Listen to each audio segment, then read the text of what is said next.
everyone. This is Stephanie. And this is Anthony. And welcome to our very first Lifetime at the Rim Nutrition podcast. Today we want to talk about the myths and scares that are put out there in the media as far as nutrition is concerned. So our big focus is going to be one of the articles that are floating around that is talking about a bodybuilder who had passed away due to overconsumption of protein. So that's going to be our focus today. We've got some other topics to talk about as well. Yeah, and we don't mean to discredit a tragedy, because it is a tragedy. However, the circumstances behind that are what we're going to go through and look at. Was it the protein or was it something else that kind of did it? That led to her passing away, which, we do definitely want to honor that family. We are very, very sorry that this had happened, and we do agree that the family is talking about the need for higher regulation on protein supplements and supplements in general. There is very little regulation from the FDA for those kinds of supplements, so absolutely we do stand behind that. Yes, the supplement industry does need to be regulated better, but do we agree that it was specifically because she was taking a lot of protein that she passed away? Or is it okay to scare people into thinking that protein is going to harm you? No, it is definitely not okay, and we don't agree with a lot of the articles that are portraying it that way. Yeah, and one of the big things is it happened in Australia, so their regulation of their supplements, their nutrition guidelines, everything else is going to be different than here. And what we see is a lot of, it's the companies, and potentially it could be the companies in Australia, it could be the companies that are shipping to Australia. However, it doesn't really correlate to our companies here. That's a really good point. Yes, everywhere is going to have different regulations on what they can sell, what they deem as safe. So that is definitely something you want to take in to consideration when you are reading articles about stuff like this, that if it is outside of the United States, their regulations are probably going to be very different than ours. So that is definitely something to keep in mind in regards to supplement regulation. So when you think about what they're saying, it was a high-protein diet that did this. One thing they don't quantify is the amount of protein that she was taking in. And Stephanie, what would you say, what is the recommended amount of protein someone should take in? That is entirely dependent on the person. In her case, she did have a specific illness that prevented her from breaking down protein properly. So for her, that would be something that would need to be sit down with a nutrition professional like a dietitian to be able to accurately calculate that for her. But for somebody who doesn't have any issues with that, it is very typical that what is safe is anywhere between 10 to 35% of what you are consuming, those calories coming from protein. That is typically safe. Okay. So when you look at how the body's breaking down protein, you're going to put off ammonia, you're going to put off other byproducts, and that's kind of where we went wrong with this individual. Now, do you know the signs and symptoms that go with this, or? I do know some.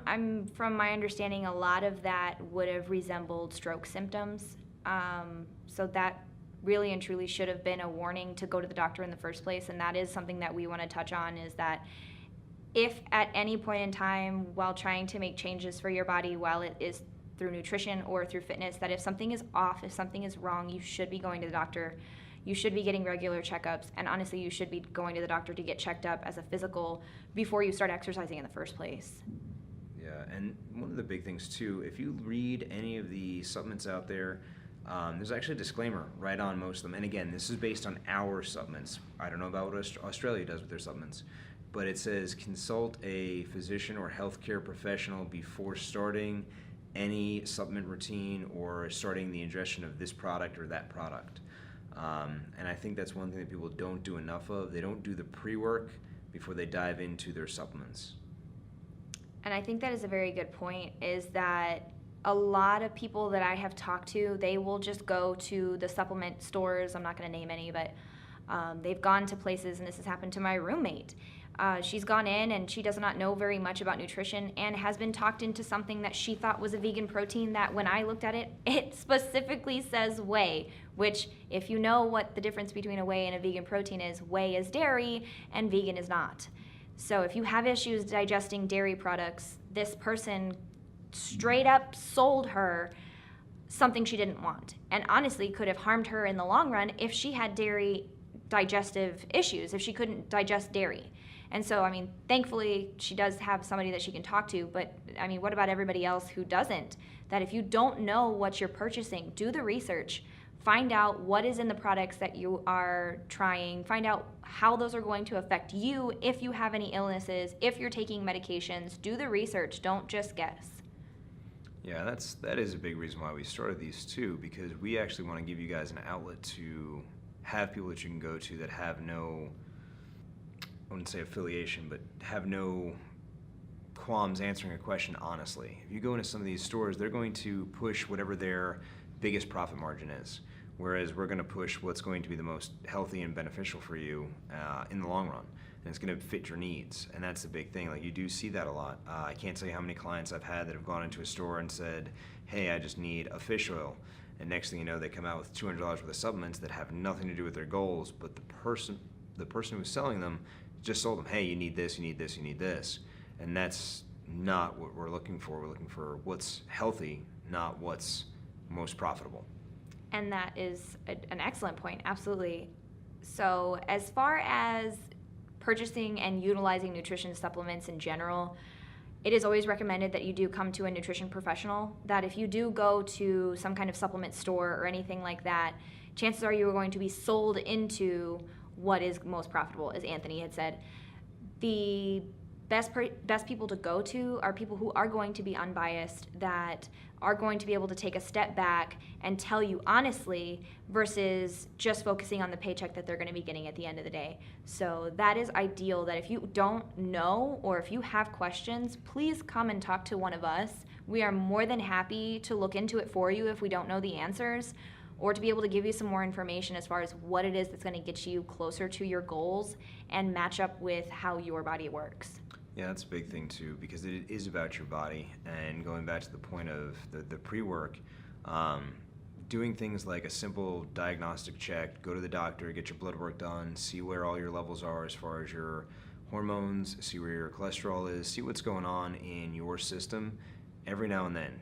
That's actually a big thing that people should be doing anyhow. It's a diagnostic check. And when we go back to the original topic of this woman who had an issue, if she had been getting checkups and had gone in and said, hey, I feel funny, the doctor would have pulled her aside immediately and said, hey, you have a ton of ammonia in your bloodstream. This isn't natural, this isn't normal. So those types of things are things that we overlook, and it's something as simple as just going in, doing a blood draw, and allowing someone to actually look at that and tell you what that means could actually mean the difference between success and failure in the gym or something more catastrophic. So it is very important as far as being able to go to your doctor, to be able to make sure that everything is working well for you, and that where you're going with your goals and how you're doing it is going to be a safe way to do that. And really and truly, that is the biggest thing I have with these articles being put out on this woman, is that everybody is just pointing the blame at protein, which for her, yes, she did consume too much protein for her body. But because in those articles it's not telling me exactly what her diet was, I cannot accurately calculate whether or not she was consuming a safe level of protein for a normal human being. So no, I'm not going to blame protein in this case. It really, what should be the focus here is making sure that you are regularly getting checkups, that doctors shouldn't be scary, that getting health checks, making sure that your body is doing what it's supposed to, shouldn't be a scary thing, and we shouldn't be blaming the foods, while really and truly we should be educating people to be able to take care of themselves properly. Yeah, that's a big thing. I've never understood why people are afraid to find out kind of what's going on inside their bodies. It's really important, because if we find something is wrong with you, we can prevent it, we can help you get better, whether it needs to be done through nutrition, whether it needs to be done by a physician because you have a bigger issue. But if you know what's going on, you can easily fix what's going on. And if you don't know what's going on, then something like this happens, and things that could have been preventative, decreasing your protein intake, increasing the amount of vegetables you were getting in, increasing the amount of water you're taking in to help kind of dump that stuff out of your system, would have benefited if we just had a simple blood test to find out what's going on here. Exactly. And you shouldn't be afraid to start any kind of healthy route just because, oh my gosh, a bodybuilder passed away because she was eating too much protein. No, that shouldn't be the fear. That shouldn't be what's being put out. You just need to understand that in majority of cases, and honestly, look at how many bodybuilders out there are who are doing just fine with a higher protein intake for their bodies. That's okay. It's just that they're doing it healthfully and safely, at least I would hope. That's the route that they're taking. That don't be afraid to start your fitness journey or change your diet for what your goals are, as long as you're doing it the right way. And that's what we're here for. Yeah, I think a big thing that we sensationalize in the media is the correlation, because supplements draw attention. If you hear about fish oil supplements, you hear about calcium supplements, you hear about these things, and it's like, oh, I need to know that this thing's not going to kill me. There was actually an article in the news a little while back, and the title was, it was a tragedy as well. It was a teenage boy who was a football player, was at a school dance, and he happened to have a hole in his heart. Well, he was dancing and his heart ruptured. Now, the title didn't read, Dancing Kills Boy. It was, local high school player passed away from cardiac complications, which sounds horrible. It sounds like something that no one wants to go through. But the way that we spin the title of those stories makes a huge change. There was a basketball player about 5 years ago, female basketball player, no outward issues, and then same thing, her had a hole in her heart. Once it gave out, she passed away in the middle of a basketball game, and the title didn't read, Basketball Kills Somebody. So you have to ask yourself sometimes, when the title says such and such thing killed somebody, is that what it is? Is there an underlying issue? And that's what it comes back to here. And one of the big things that I like to stress is that correlation does not equal causation. And you need to think about this in terms of a lot of the research studies that come out, especially when the media does take those and spin that in terms of, oh, fat is bad for you. While that study may not have said outright that fat is bad for you, it could have said that there was a link that saturated fat causes heart disease. So no, correlation does not equal causation. You need to make sure that you do the research when you're hearing these articles, when you're reading what's in the media, look into what's being said. And in the case of the protein situation, is that had you just read that article name, that bodybuilder dies from over protein consumption, and leave it at that, you're getting no information. And in that same case, correlation does not equal causation. For her, yes, her protein intake was too high. But is that going to cause every other person doing something similar to die as well? No. That is something you need to be aware of, is that just because the article states something that may be close to the truth, it does not mean that it is, all wholly the truth exactly as it is. You need to make sure that you do the research on that as well. Yeah, that's important too. The research, depending on the journal that it comes from, things of that nature, like when you're looking at actual research articles as far as how much protein you should be taking in, or research regarding supplements, a lot of those things, they should be peer reviewed. So if you get it out of a Men's Health magazine or a magazine just in general, you will actually be potentially just getting an editorial. You'll be getting someone's opinion on a subject. Look for references. You don't have to look at the references. You don't have to deep dive into that stuff. But if you're looking for the references, you can kind of see where it came from. If it came from, the ABC School of Health, okay, maybe that's an issue. If it was a study that was done at the, Harvard, Health Sciences Center, okay, it's probably a more reputable study. Doesn't necessarily mean that it's not skewed. The information from a study can still be skewed. I mean, I know I'm guilty of it, and I'm sure potentially Stephanie is. You're going through a class and you have to do a report, and you find the abstract of that article, and that is one of your resources now, because the abstract says that your point can be proven inside this article. We're not going to tell you how, but we're going to tell you the point is in here. Mm-hmm. Exactly. No, that's very true. And yes, I have been guilty of that when I was in college, writing articles and things like that, that it's very easy to just not do the one or two extra steps of seeing who funded the study. Finding out who funds a study can tell you so much information. There was a study that was put out that more or less was trying to tell you that soda in, moderate amounts is okay. And it was funded by Coca-Cola. So, well, it was funded by a soda company. I'm sorry, Coca-Cola. I don't know if that is entirely true, if you were the ones who actually funded it. But it was funded by a soda company, which tells you right there. I mean, they're trying to affect their bottom line. They're trying to make money and show that, oh, you see, this study came up that it's not terrible to drink soda, so totally buy our sodas. That is something you need to pay attention to. See where the funding is coming from for the results on that study. And you don't have to read the whole study. Honestly, a lot of times studies are very boring to read. But if you go into the conclusion section, those are usually very well written, very easy to understand, and they will give you more information than just the abstract so that you can kind of formulate your proper opinion based off of what's being found out versus just, trusting somebody at, a magazine that's reading this that may or may not have any more education than you do. Yeah, that's a big thing. The people who pay for the study, the credentials of the people who are processing the study are huge, because in order to write an editorial for any magazine, you just have to have the ability to write. You don't have to have credentials behind it. It is your opinion. So an opinion piece can literally be written by anybody, because we all have opinions, and it's just a matter of putting those on paper. But back to Stephanie's point about the paying for research, there was actually on the news yesterday, so what are we at? August 18th?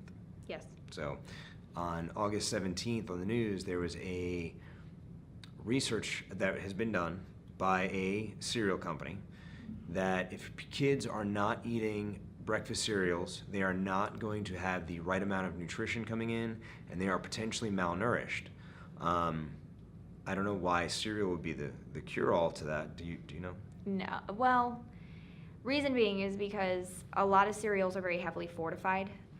So there is a cereal, Total cereal, that the reason why their name is Total is because it is supposed to give you the total amount of daily nutrients that you need in order to be able to pretty much fill in the gaps of what you're missing. The only thing with that is those are fortified. It's not the same as taking a high-quality multivitamin, and it is absolutely not the same thing as getting it from natural sources. But their claim is that this is going to fill in the gaps. And so essentially if at least with like that kind of cereal, that would be kind of what they're touching on, is that a lot of cereals are going to be fortified. So you're going to get more nutrients, because honestly, I mean, what kid eats vegetables? So Yeah, that's true. that's really what they're trying to touch on. And so while looking at it in taking a step back in the broad picture, I mean, they may not be wrong that yes, eating cereal may fill in the gaps, but why does it have to be cereal? Really and truly, if you take a little step closer and actually look at nutrition in a whole, in which I'm sure you'll agree with me, is that if your kids or children in general are getting whole natural sources of vegetables and fruits and lean proteins and things like that, they should not be having those kinds of malnourishment issues, because they are getting it from natural sources and they are getting it from the food that they eat. This doesn't have to be cereal. And that's 100% true.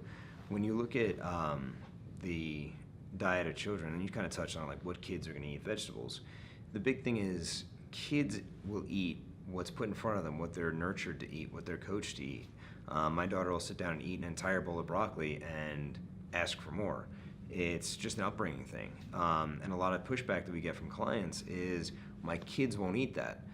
Well, the kids don't do the grocery shopping. The kids don't pay the grocery bill. The kids are literally going to eat what's put in front of them. And it is horrible, and it came from my grandfather, just to give you an idea of the time frame it came from. Raised during the Great Depression, all that stuff. And I remember when my daughter was first born, I was like, what do I do? He's like, well, just make sure there's food there, because when they get hungry enough, they'll eat whatever's in front of them. That's a very fair point. Yeah. Because like we had a swimming pool at a period in time when I was younger, and we would swim all day during the summer, and Mom would come out with carrots and grapes and cheese, and that's what we ate because we were hungry. We were starving because we've been swimming for hours, and so we'd snack on, fruits and vegetables. So that is a very good point, that when you're hungry, I mean, it tastes good. And after a while, because for me, that's one thing my mom always told me, is she's like, just try it, do a little bit every day, or a little bit every week, and you'll start to crave it. And that's what's happened to me with avocados. That's what's happened to me with Brussels sprouts, with cauliflower, which I can't have anymore, which is really upsetting because of my food sensitivity. But that's a bummer. But I mean, carrots and things like that, is that I've actually learned that I thought I was a really picky eater. And as I've started to incorporate more vegetables, is I like a lot of foods, and I had no idea. So really and truly, I agree with you completely, is that if you're putting this in front of your children and that is what they're used to eating, and they're not getting, I don't want to say garbage, because that's not the proper word I'm looking for, but I mean, if they're not getting heavily processed foods, they're not going to crave that. They're going to be craving what their body knows that they need. I feel like that's going to be a better option. So absolutely. I mean, if that's what you're teaching your children to eat, then yes, that's what they're going to eat. Yeah. Well, and like you said, heavily processed, the foods are also heavily engineered. So of course we want you to eat, our product, because we want to make a profit off of you. Mm-hmm. So if I'm a cereal company and I say, hey, this study proves that you need my cereal, and then, like I said, it's fortified with certain vitamins and minerals, that's going to draw a craving to that food, and that's going to force you to want that food to fill that void. And if you're introducing whole foods, if you're introducing real foods, your body starts to learn where it can get those nutrients in nature, so it diversifies your palate. I mean, exactly what you're saying. Absolutely. I mean, it's been eye-opening for me, especially because I did not grow up. I mean, no offense to my family. It's just, this is how I grew up, and this is what we knew. I mean, you would buy the things that were in boxes. So I had Pop-Tarts as a kid. I would have Twinkies, and I grew up on minimal vegetables and high processed foods. So for me, making the switch over to eating healthier was a challenge, and it was very difficult for me to not have those cravings and to not fall back. I mean, and even now sometimes, is that if I go back to eating that way, my body wants to revert back to the easy, quick energy of really fast broken down carbohydrates and processed foods.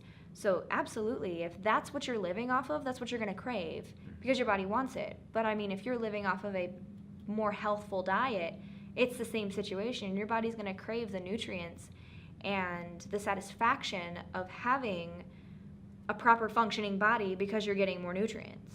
Yeah. And I mean, like you said, the quick and convenient things like that, when you look at convenient foods, like raw vegetables are actually the most convenient thing that you can consume because there's almost no cleanup. There's no need to literally wash any pans, cook anything, prep anything, cut anything, grab it, bite it, and go, versus a cereal or any other processed food. You got to open it, you got crumbs that you got to deal with, you got all these things that are just adding steps to your day without actually realizing it. Yeah, that's actually an awesome point. Actually, I kind of really like that. Is that I mean, if you want something quick and easy, have a cucumber. My boyfriend eats cucumbers like apples. The first time he did it, it freaked me out. They're amazing. Because he was just like crunch, and I was like, holy cow. But I mean, really and truly, it's so easy. I mean, literally, you just rinse it off, and you'd sit and you can watch TV or sit and play on your computer while you're eating a cucumber. Yeah. Easy. I mean, every now and then, the worst part about that is maybe you get some cucumber juice, or maybe if you're eating an apple juice may trickle out, but it's not a huge mess. There's still relatively no cleanup. One paper towel, maybe wash your hands, you're done. It's over. Exactly. Versus and you can eat dishes. almost the whole thing. Exactly. Versus, I mean, you can't eat the plastic bag on cereal. I mean, so then you're creating, this is going into a whole nother topic. Yeah. But then you're creating more, trash and things like that. So that may or may not break down, that may end up in our oceans, that may affect our food sources in the long run because we're polluting at the same time. I mean, if we're eating stuff from natural sources, and even in terms of, even if we're cooking it, those will still break down. I mean, we can turn that into compost, or, if it does go to why can't I think of the name? The trash place? The dump. The trash place. If it does go, there, that at least that food is going to break down, but the plastics and things like that are not. So that's something to think about too, if that's a concern of yours. Absolutely. And like you said, it is kind of going off topic, but it's the carbon footprint. So if you think about what you're doing that's worse, like every now and then you see these posts from, pro-vegans or pro-meat eaters or whatever, it's like, oh, it takes this much water to grow your vegetables, or it takes this much feed to feed your, cows.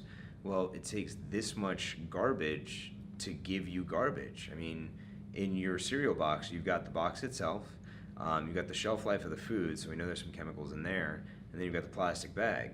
Whereas if you're getting vegetables, whether you're getting just chicken or, just chicken, it's usually got just one wrapper on it, one container.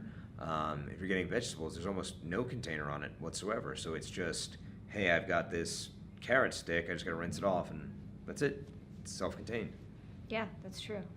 So kind of in conclusion, to kind of wrap this up, because I feel like Anthony and I could probably continue to talk about this and walk down into a very deep rabbit hole of you guys listening to us just banter. Pay attention to when the media puts out any kind of, and I don't want to say negative, but anything as far as nutrition is concerned, or even for your health, just do a little bit of digging, just look into it a little bit. And if you don't know, talk to a fitness professional. Our personal trainers here are very, very knowledgeable. Honestly, I'm very, very proud of where I work and where I am, because everybody here is very, very knowledgeable on specific topics, and everybody's going to know something that somebody else doesn't. And so as far as the nutrition side, we are all here to answer those questions. And if it's something that I don't know, I can go to Anthony, or I can go to Isaac, or I can go to Edwin, that they might have a little bit of more information, and vice versa. That, that's what we're here for. So don't be afraid that if there's something that's coming out and you have questions on, please feel free to ask either, the personal trainers, or ask us. We'd be more than happy to sit you down and we can talk about whatever it is that is concerning you. Yeah, that's a really good point. None of us are afraid to say, I don't know. And I would always be leery of anyone who isn't willing to admit that they don't know something. That's kind of how we learn. That's how we get better. So if you've got somebody who's got all the answers, that may not be a valid answer. Yeah, that's very true. All right. Well, we want to thank you so much for joining in with us today. We look forward to hearing, you guys hearing us here soon. And I hope you guys have a wonderful week. Thank you so much. Excellent. Thank you guys for tuning in. Have a good one. Thanks for checking us out. If you like this, go ahead, like it, share it, subscribe. Check us out on Facebook and Instagram.